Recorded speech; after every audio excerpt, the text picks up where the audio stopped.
Kuzuzampo and a very warm welcome to our weekly news magazine program Bhutan This Week with me, Sonam Pem. Our top stories this week.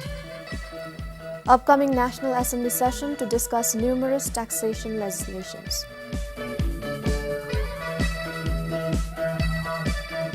Government a step closer to establishing the National Forensic Science Facility. And delayed implementation of Local Area Action Plan leaves Taxi residents disappointed. Deliberations on tax bills will dominate the upcoming session of the National Assembly, which begins from 15th of this month. According to the Speaker, 2 new tax bills will be introduced alongside other amendment bills. Speaker Onchu Namgil said the 2 new tax bills are Goods and Services Tax and Property Tax Bills of Bhutan 2020. Other financial legislations planned for deliberation are Pay Revision Bill, Fiscal Incentive Bill, Supplementary Budget Appropriation Bill, Income Tax Bill, Tourism Levy Exemption Bill, and Ministers and Equivalent Post Holders Entitlement Bill. The House will also table the Mines and Minerals Bill 2020 and Impeachment Procedure Bill 2019. According to the Speaker, the National Assembly this time will also approve a few conventions and agreements requiring immediate attention.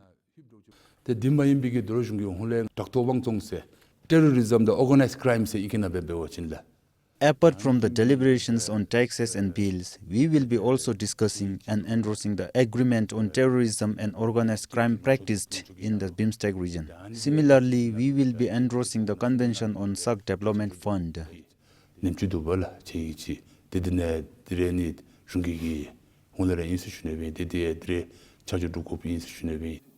The session will also discuss on operations and management of farm shops and inclusion of small development projects and common minimum infrastructure budgets directly with GEO budgets. Both the petitions were submitted by Shemgangzong Haksoktu. The Public Accounts Committee will also present the Royal Audit Authority Report 2018 during the joint sitting. The session will conclude on 6th March.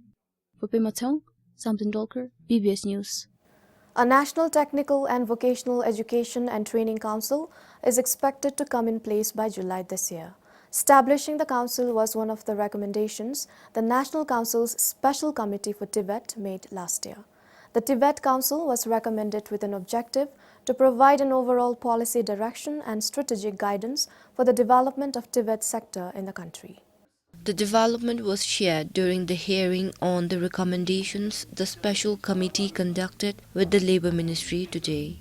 In June last year, the committee made 17 recommendations to review the TVET system in the country.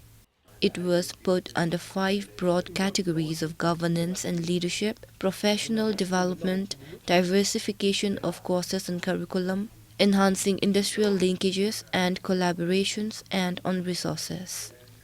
Regarding the National Council's recommendation for a national TVET policy, officials from the Labour Ministry said the policy might have to go through the TVET Council first. The Special Committee, however, asked the Ministry to keep the final draft of the policy ready by June this year. To the larger extent of our recommendation, it is back to the progress of the National Tibet Council, which is to be formed by July 2020. For instance, we have recommended that in the absence of a comprehensive Tibet policy in the country, the Special Committee recommended to have National Tibet policy. But today we understood that it was also put on hold. While the ministry implemented the recommendations such as scholarship programs and enhancing industrial linkages and collaborations, there were others yet to be undertaken. One such was the need to establish a national institute for technical education to train TVET instructors. There is no dedicated institute or research center on the part of Tibet. Whether National Tibet Council comes or not, from committee side, we feel that National Institute for Technical Training Education is important because training has to be imparted the instructor must be updated in terms of their qualification or in other learning method progressively. According to the committee, the government also issued an executive order to the Labour Ministry to form 2 expert working groups regarding TVET development sometime in September last year. The groups, TVET Institution and Governance Group and Curriculum Group, are to develop framework for technical and vocational education curriculum and proposal for establishment of a TVET institution. Today, when we had discussion through the hearing with the Minister of Labour and Human Resources, we could understand that the Minister of Labour and Human Resources has been more or less sunk in lot of reform process. Initially, they were doing, then based on the government directive, then they had to form these 2 professional working groups. This hearing, first of its kind the National Council conducted, was for a better understanding between the committee and the implementing agency on the recommendations. This in turn will help promote transparency and informed citizenry when relevant issues are discussed during the National Council sessions. Kilidem for BBS News. Led by Prime Minister Dr. Lotus Singh, members of the cabinet and representatives from the diplomatic community recently conducted a prayer ceremony and offered butter lamps at the Simtoka zone for the victims of the ongoing bushfires in Australia. Senior government officials, Australian volunteers and Bhutanese alumni also joined the ceremony.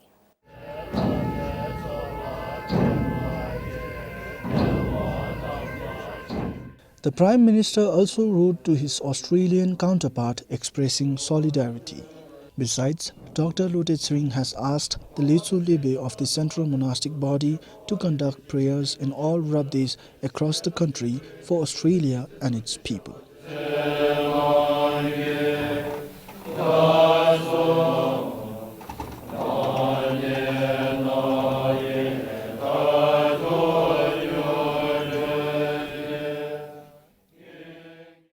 Reports state that the fires, which have been raging since September last year, have claimed at least 24 lives while dozens are still missing.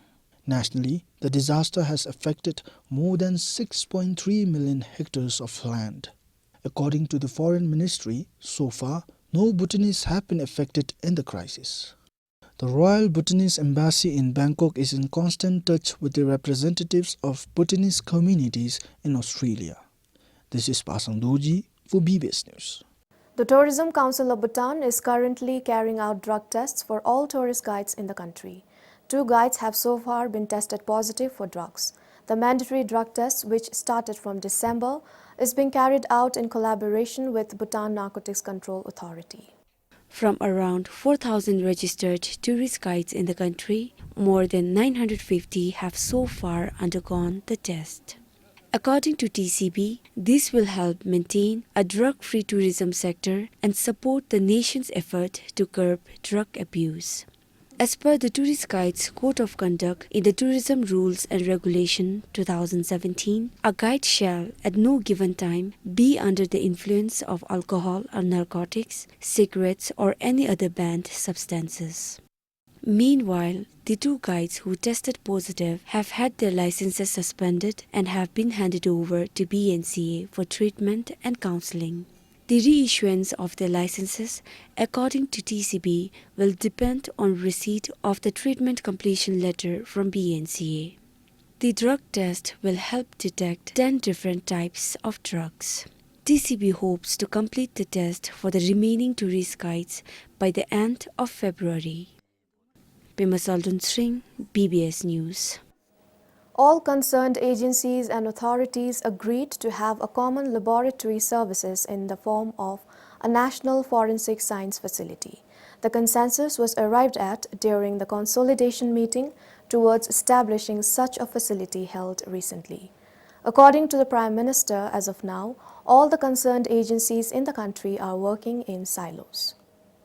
During the consolidation meeting, the government suggested that a reference laboratory in the region with all the required facilities would be better than each of the agencies establishing their own laboratory. Health Minister Dechoamu said it will enable optimum use of the country's limited resources. But at the moment, to give you a specific example, we have an equipment that is costing a minimum of 57 lakhs to 1.5 crores lakh. And the test we are doing is 4 tests in a day. That is purely an underutilization of our resources in Mela. And these equipments are at least there in 3 different places. So I think this is really moving towards efficient use of resources. Prime Minister Dr. Lote Tsering said the forensic department should maintain autonomy, especially when medical legal cases are concerned.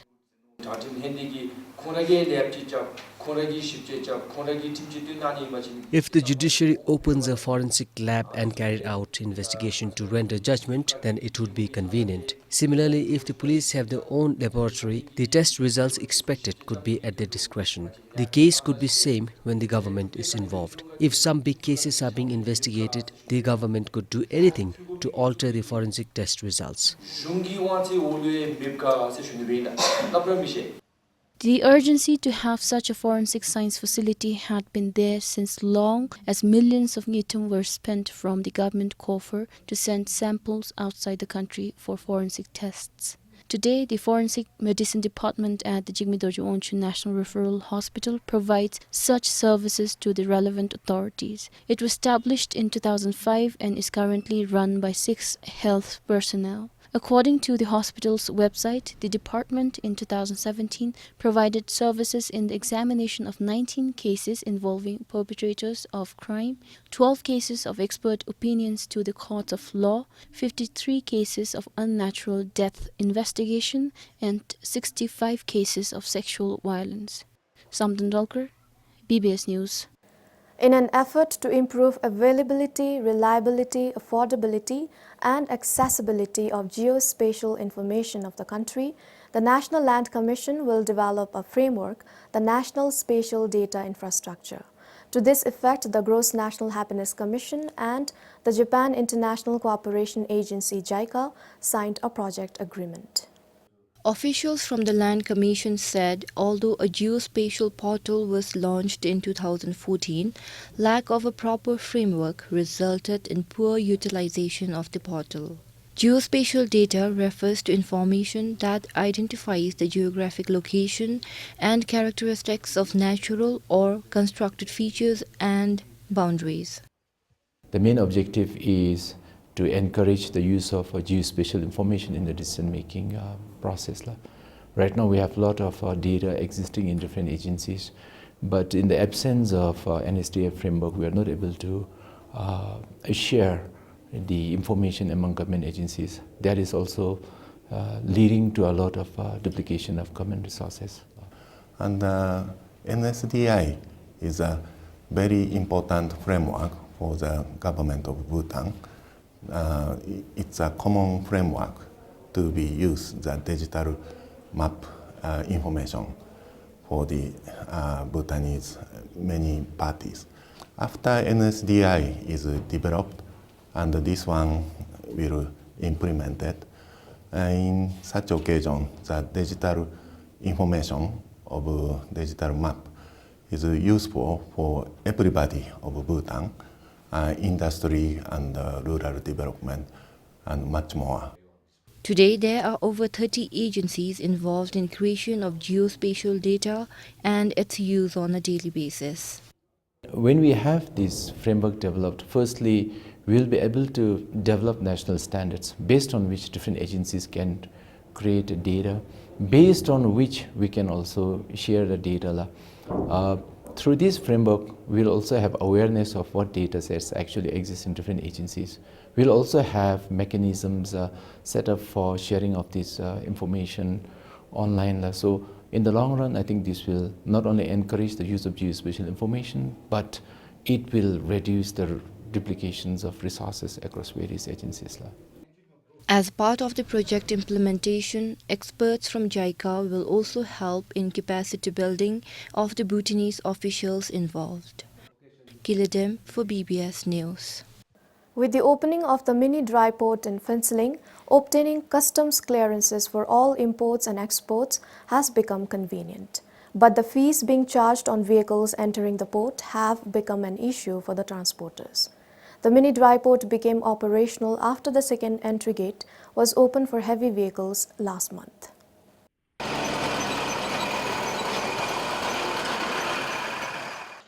Vehicle carrying consignments have to declare the goods at the mini dry port near the second entry gate for customs clearance. While entering the gate, heavy vehicles have to pay 150 ngutum, while it is 100 ngutum for medium vehicles and 50 ngutum for two-wheelers. People coming in to obtain the clearances say the fees are too high. We feel that the government should not collect the gate pass fee. We sometimes do not have money even to buy a meal. Moreover, we do not get the loads frequently.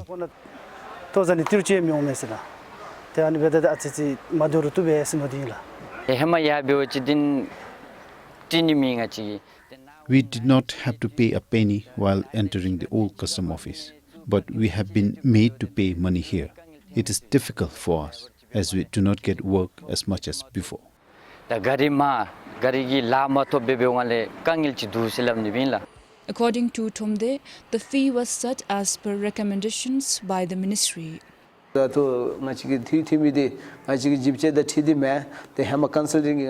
fee being collected now is not something new that we came up with. We were advised to do so by the consultants. This fee we are collecting, the developmental charges, it is a system that is present in other countries as well. When we use a facility, we have to pay a fee for its development too.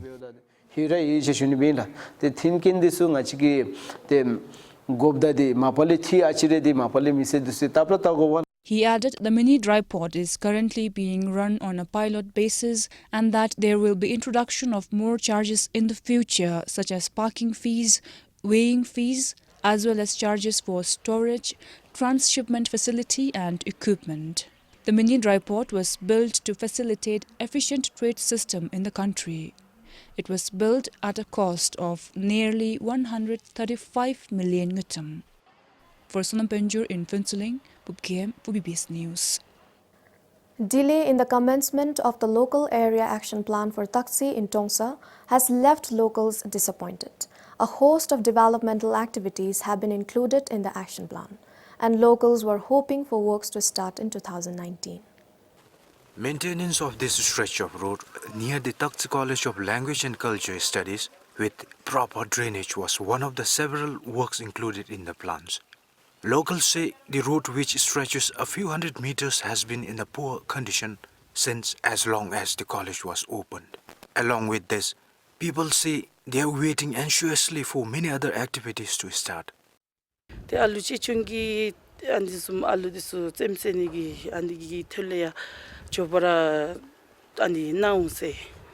were told that there would be an early child care learning center and that the budget had also been approved for it. We were also told the roads here would be blacktopped. We would be grateful if this is completed soon, as the college students and community members struggle a lot.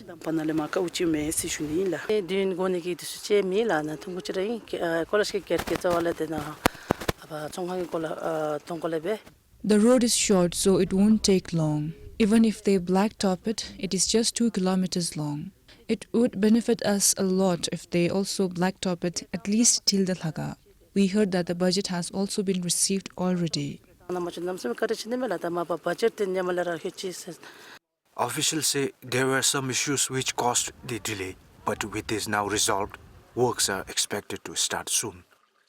We are done with the estimation and designing of the work. So if we tender out now, that budget of near 14 lakhs will not be sufficient.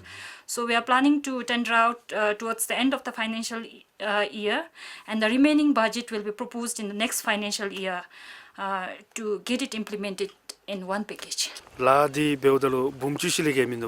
The budget approved was only about 1.4 million newton, but it will be sufficient only for half of the works. To complete the work, we might need around 7 million. The preparation of the action plan began in 2015. Pasa, BBS News, Tromsa. Every 3 years, locals of Pasapu Pedung Chiwok in Tashigang have to perform a ritual called Kaje.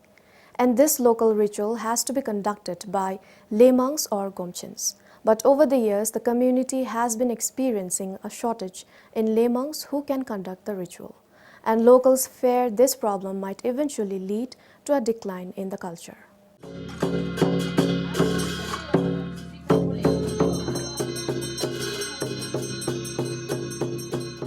61-year-old Doji Tenzin is among the only 3 Gomchans in the community. But with the other 2 down with health issues, for the past few years, he has been performing the Kaji rituals for locals all alone. The Kaji is performed for 2 days and requires at least 4 people, including and led by a Gomchan.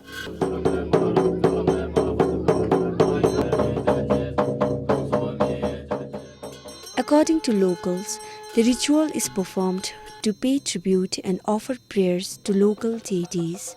But Doji says age is now also catching up to him and fears soon people might give up on performing the ritual.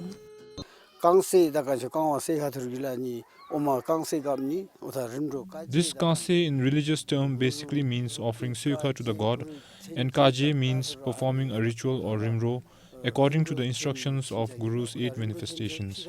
3 of us have been conducting this practice, but all of us are now getting old and we are worried of this culture declining since none of our youths are taking interest in it.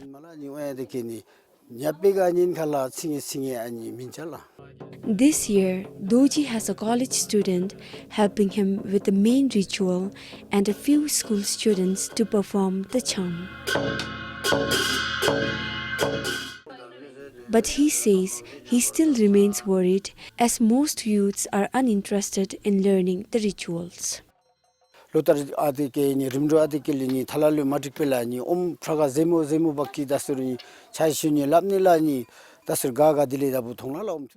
an annual religious ceremony that needs to be conducted without fail. I feel this culture would sustain only if a younger generation comes forward to learn it. Today our students are helping us, but they might go elsewhere once they complete their studies.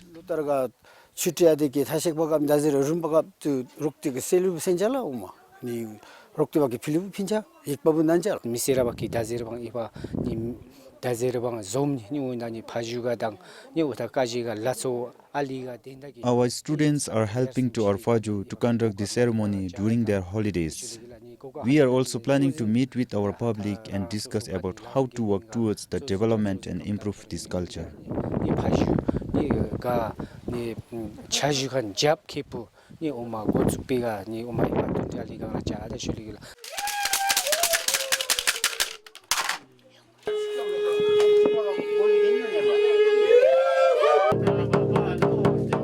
To keep this religious practice alive, community members are planning on finding idle youths and persuade them to learn the rituals.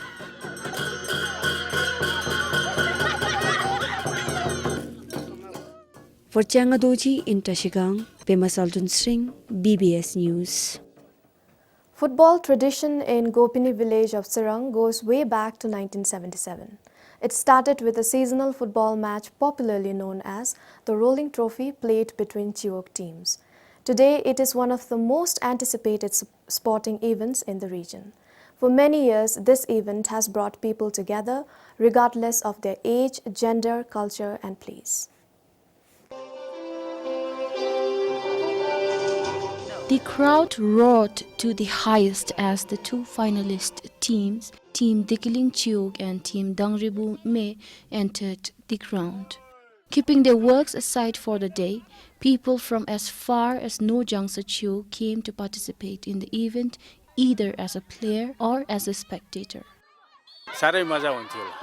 We had fun organizing and taking part in the tournaments earlier. I organized for 2 years in 1987 and 1988. There used to be many spectators. During that time, people opened small shops temporarily for the spectators as well. During the intervals, we organized dance programs. We cherish those memories now. Our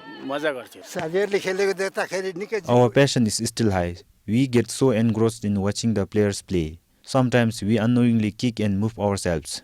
It is because we used to play football a lot in the past. We are happy that our youths are continuing to play here. We have to encourage them and we have been supporting them as well.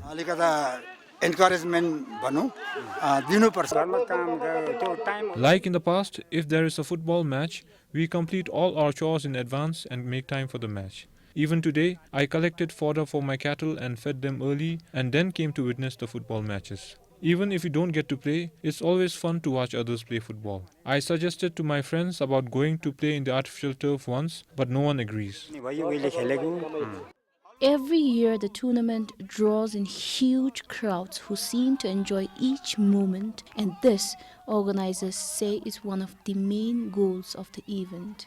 Main motive is to have a relation among each other so that we can have a good relation among each other.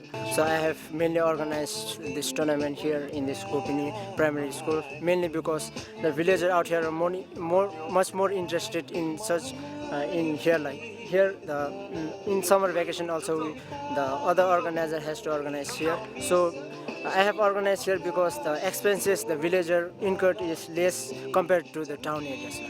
This year, 8 teams from 8 Chiwoks participated for the trophy. For Namgyeonchu in Zirang, Samton Dolkar, PBS News. Well, that's all for this week. Thank you for joining us.